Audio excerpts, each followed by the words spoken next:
शुभ सकाळ ସାଙ୍ଗମାନେ ଆଜି ମୋର ସକାଳ ଆରମ୍ଭ ହେଇଥିଲା ବ୍ରେଡରୁ କାହିଁକି ନା ଆମେ ଆଜି ଜଲ୍ଦି ଜଲ୍ଦି ବାହାରିକି ପଳେଇଲୁ ଡ୍ୟୁଟି ଟାଇମ୍ ହେଇଯାଇଥିଲା। ସେଇଥିପାଇଁ ମୁଁ ଗାଡ଼ିରେ ବସି ବସି ମୋ ବ୍ୟାଗ୍‌ରେ ଗୋଟେ ବ୍ରେଡ୍ ଥିଲା। ମୁଁ କହିଲି ମୋତେ ଭୋକ ଲାଗୁଛି ମୁଁ ଖାଇଦିଏ। ତାପରେ ଦ୍ୱିପହରେ କଣ ହେଲା ଆମର ଖାଇବା ଆଜି ନେଇନଥିଲୁ କହିକି ଆମେ ସାଙ୍ଗମାନେ ସବୁ ମିଶିକି ଗୋଟେ ଢାବା ଗଲୁ। ଶ୍ରୀକ୍ଷେତ୍ର ଢାବା ଆମ ନରସିଂହପୁରରୁ ଫେମସ୍ ଢାବା ସମସ୍ତେ ଜାଣିଥିବେ। ତାପରେ ଆମେ ସେଇଠି ଦେଖିଲୁ 2ଟା ବଡ଼ ବଡ଼ ମୂଷା ତାକୁ କଣ କୁହନ୍ତି ମୁଁ ଜାଣିନି।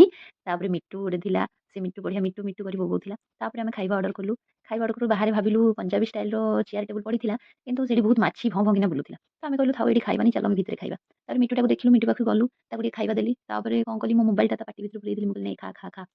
ସିଏ ମୋ ମୋବାଇଲଟା କାମୁଡ଼ିକି ଭିଡ଼ିଲା।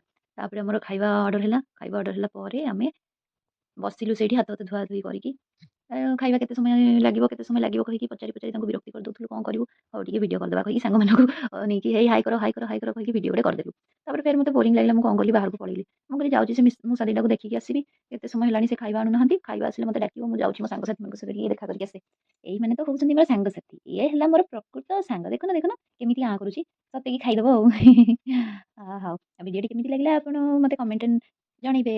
ଦେଖନ୍ତୁ ଖାଇବା ଆମର ଫାଇନାଲି ଆସିଗଲା। ସାଧା ମିଲ୍ ଆଜି ଅର୍ଡର ହେଇଥିଲା ଯେହେତୁ ଆଜି ଶନିବାର ଆମେ ଆଇଁଷ ଖାଇବୁନୁ। ତ ସାଧା ମିଲ୍‌ରେ ଆମର ଡାଲି ଥିଲା, ଭଜା ଥିଲା, ଆଉ ଘାଣ୍ଟ ତରକାରୀ ଥିଲା, ଆଉ ପନିର ଥିଲା, ଆଉ ପାମ୍ପଡ଼।